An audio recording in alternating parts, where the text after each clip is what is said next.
राधे राधे। जय जय श्री राधे। श्री हरिवंश राधा वल्लभ लाल की जय हो। सभी संतों हरिभक्तों की जय हो।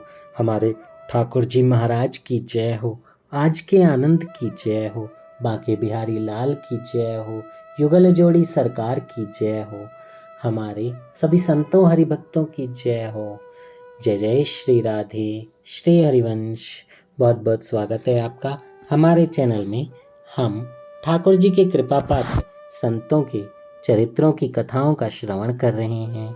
आइए इसी श्रृंखला को आगे बढ़ाते हुए आज हम स्वामी श्री राम किंकर योग त्रयानंद जी की कथा का श्रवण करेंगे। जय हो। इसके लेखक हैं पंडित श्री महेंद्र नाथ जी भट्टाचार्य। जय श्री राधे। बहुत बहुत ही दिव्य चरित्र है। बहुत आराम से और बहुत प्यार से सुनिएगा। जय जय जय श्री राधे। श्री हरिवंश कहते हैं प्रभु के जो संत हैं या भक्त हैं उनकी कथाओं का श्रवण करते हैं तो ठाकुर जी बहुत प्रसन्न होते हैं। तो आइए ठाकुर जी को और प्रसन्न करने के लिए इस प्यारे से चरित्र की कथा हम ठाकुर जी को सुनाते हैं और उनसे प्रार्थना करते हैं कि अगर हमसे कोई त्रुटि हो जाए तो हमें क्षमा कर दें। स्वामी जी के गृहस्थ आश्रम का नाम था शशिभूषण सान्याल। जन्म स्थान था हावड़ा जिले के वराहा नगर का गंगा तीर। इनके पिताजी का नाम रामजीवन सान्याल था। लड़कपन से ही इनमें प्रतिभा और योग भ्रष्ट पुरुष के लक्षण दिखने लगे थे। 14-15 वर्ष की उम्र में इन्होंने बंगला, अंग्रेजी और संस्कृत पढ़ ली और बिना ही गुरु की सहायता के ये वेद, वेदांत, षड दर्शन, ज्योतिष तथा पुराण आदि समस्त शास्त्रों के पंडित हो गए। पाश्चात्य दर्शन और विज्ञान का सम्यक अध्ययन करके उनकी भी योग्यता प्राप्त की। फिर साधन मार्ग में प्रवेश करके कर्म योग, भक्ति योग, ज्ञान योग तीनों का ही अभ्यास किया। योगाभ्यास से आप समाधिस्थ हो जाते। आश्चर्य की बात है कि गृहस्थ में रहते हुए भी आपने यह साधन किया। आपकी धर्मपत्नी और 3 पुत्र थे। चिकित्सा विज्ञान में आपकी बड़ी पहुंच थी। कलकत्ते के कैम्बल मेडिकल स्कूल में कुछ दिनों तक पढ़े थे। फिर अपनी प्रतिभा से एलोपैथी, होम्योपैथी, बायोकेमी और आयुर्वेद विज्ञान के पंडित हो गए। इनकी विशिष्ट प्रतिभा की बात कहने पर शायद आजकल के लोग विश्वास नहीं करेंगे, परंतु वे वस्तुतः बड़े ही विलक्षण महापुरुष थे।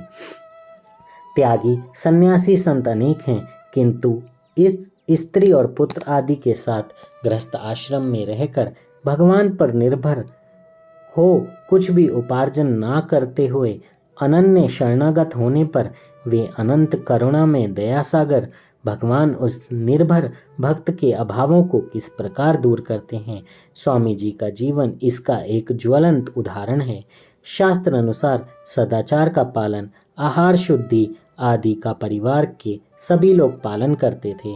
स्वामी जी जिस कोठरी में साधन भजन करते, शौच आदि को छोड़कर अन्य उस कोठरी में कभी बाहर नहीं निकलते, ना ही किसी से बातचीत करते। वह कोठरी सदा ही सात्विक सुगंध से परिपूर्ण रहती। स्वामी जी की बड़ी ही मनोरम मधुर मूर्ति थी। उन्हें जो कोई भी आसन पर बैठे देख लेता मुग्ध हो जाता। वहां से दृष्टि हटाने की इच्छा नहीं होती। मुखमंडल पर कभी किसी चिंता की रेखा नहीं देखी। सर्वदा आनंद में, हास्य में। स्वामी जी की माता के बीमार होने पर उन्हें काशी ले जाया गया। उनका काशीवास होने पर स्वामी जी ने लौटकर वराहा नगर में एक छोटे से मकान में रहना शुरू किया। अथोपार्जन की चेष्टा छोड़ ब्राह्मण की अयाचित भिक्षावृत्ति का अवलंबन करके और पूर्ण रूप से भगवान के चरणों का आश्रय ग्रहण कर स्वामी जी स्त्री, पुत्र आदि सहित आनंद से रहने लगे। वराहा नगर कलकत्ते से उस उत्तर तीर पर है। स्वामी जी के घर का आंगन सदा सर्द रहता था। स्वामी जी एक कोठरी में कंबल बिछाकर बैठे ग्रंथादि देखा करते। साधन भजन के समय दरवाजा बंद कर लेते। दोपहर को एक बार दरवाजा खोलते। भोजन के लिए कोई दे जाता तो खा लेते, नहीं तो फिर दरवाजा बंद करके अपने काम में लग जाते। एक बार घर में अन्न नहीं रहा। साध्वी स्त्री ने किसी प्रकार 2-3 दिन काम तो चलाया, पर अंत में उनके पास कुछ नहीं बचा। इसी समय सतीश चंद्र नामक एक युवक आया। उसकी लाई हुई सामग्री से रसोई बनाई गई। एक दिन फिर ऐसा ही हुआ। घर में फिर कुछ नहीं रहा, रसोई नहीं बनी, बच्चे उपवासी रहे। इतने में ही काली कृष्ण दत्त नामक एक सज्जन, जो वराहनगर में ही रहते थे और स्वामी जी को अपना गुरु मानते थे, दौड़े आए और स्वामी जी के चरणों में 2 रुपये रखकर प्रणाम किया। पूछने पर बोले कि मैं अपने ऑफिस में काम कर रहा था, 2 बजे के लगभग हठात हवा में से मेरे कान में यह आवाज़ आई कि तुम जिनको अपना गुरु मानते हो वे आज सहपरिवार भूखे हैं। मैं सहम गया और उसी वक्त मालिक से छुट्टी लेकर नाव से यहाँ चला आया। सतीश को रुपए दिए गए, सामग्री आई, रसोई बनी। कुछ दिनों बाद बाली के जमींदार श्री राजेंद्र सान्याल स्वामी जी को सहपरिवार कलकत्ते ले गए और आवश्यक खर्च देने लगे। इसके बाद राजेंद्र बाबू के सहायता बंद होने पर महेंद्र दास नामक एक कॉन्ट्रैक्टर स्वामी जी की इच्छा अनुसार उन्हें काशी ले गया और वहां सुनारपुरा में मकान भाड़े पर लेकर स्वामी जी को वहां पर रहने के लिए कहा। काशी में प्रसिद्ध दंडी स्वामी श्री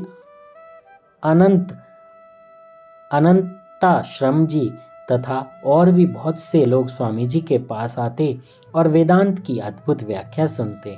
स्वामी जी ने 15-16 वर्ष की उम्र में दंडी स्वामी श्री शिवरामानंद जी से दीक्षा ली थी, इसलिए उन्होंने गुरुदेव की आज्ञा लेकर अपना नाम शिवराम किंकर योग त्रयानंद रखा।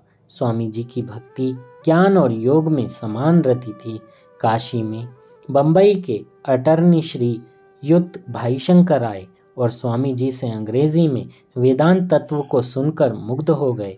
बंबई में देह त्याग के समय भाई शंकर जी ने अपने वसीयतनामे में कई हजार रुपए स्वामी जी को दिए थे। स्वामी जी के पास बंबई से रुपए आए और उन्होंने उसी समय किसी ब्राह्मण को कन्यादान के लिए और किसी को ऋण मुक्ति के लिए सब दे डाले। सुनारपुरा से भदेनी में आकर रहने लगे। वहाँ स्वर्गीय कश्मीर नरेश आए और स्वामी जी को कश्मीर ले जाने के लिए आग्रह करने लगे। काशी के राजा मोतीचंद तो स्वामी जी के भक्त थे ही। कल्याण के लेखक स्वर्गीय श्री युत नंद किशोर मुखोपाध्याय के पिता श्री युत कालीपद मुखोपाध्याय रिटायर्ड सब जज ने स्वामी जी से शिष्य तत्व ग्रहण किया। कालीपद बाबू ने स्वामी जी के लिए राजघाट में एक मकान बनवा दिया। स्वामी जी उसी मकान में रहने लगे और खर्च के लिए 100 रुपये मासिक कालीपद पर बाबू देने लगे। तदनंतर राधिका प्रसाद रॉय इंजीनियर कलकत्ते में 300 रुपये मासिक भाड़े पर मकान लेकर स्वामी जी को कलकत्ता ले आए। कलकत्ते में हल्ला गुल्ला विशेष होने के कारण स्वामी जी उत्तरपाड़ा गंगा तीर पर चले गए। मुजफ्फरपुर के वकील बाबू नगेंद्र नाथ चौधरी खर्च देने लगे। इसके बाद यतेंद्र नाथ मुखोपाध्याय स्वामी जी की सेवा करने लगे। कहने का मतलब यह है कि भगवान ने अपने निर्भर भक्त का योगक्षेम बड़ी खूबी से चलाया। यद्यपि स्वामी जी को सांसारिक योगक्षेम की कभी भी कोई परवाह नहीं थी। स्वामी जी अगाध पंडित, सिद्ध योगी, महान ज्ञानी और परम आदर्श भक्त थे। उनके जीवन की हजारों घटनाएं हैं, यहाँ अधिक लिखने के लिए स्थान नहीं है। जय हो। जय श्री राधे श्री हरिवंश। तो देखिए, क्यों कहते हैं संत जन कि भगवान के अधीन रहिए, वो आपको कभी भी कुछ भी नहीं होने देंगे। सोचिए, जो लोग कमा नहीं पाते, हाथ पैर नहीं है, भगवान उनके भी खाने का ठेका उठा लेते हैं। भगवान उनके लिए भी सब कुछ अरेंज कर देते हैं। तो सोचिए, भगवान अपने भक्तों को कैसे छोड़ देंगे। भक्त तो निरंतर उनका नाम जप करते हैं। भगवान उनका भी पेट भरते हैं जो उनका नाम जप नहीं करते। देखिए, पशु पक्षी, कुत्ते, पेड़, ये इन सब में भगवान ही हैं। चर अचर जीव, हर जगह भगवान है। देखिए, जो जंतु हैं वो भगवान का नाम जप नहीं कर सकते, फिर भी उनके पेट भरने की व्यवस्था भगवान ने की है। उन्हें जो पसंद है, जो प्रिय है वो मिल जाता है। भूखा कोई नहीं रहता, भूख से कोई नहीं मरता। कई लोग कहते हैं कि भूख से मर गया, नहीं, वो अपने कर्मों से मरा है, भूख से नहीं।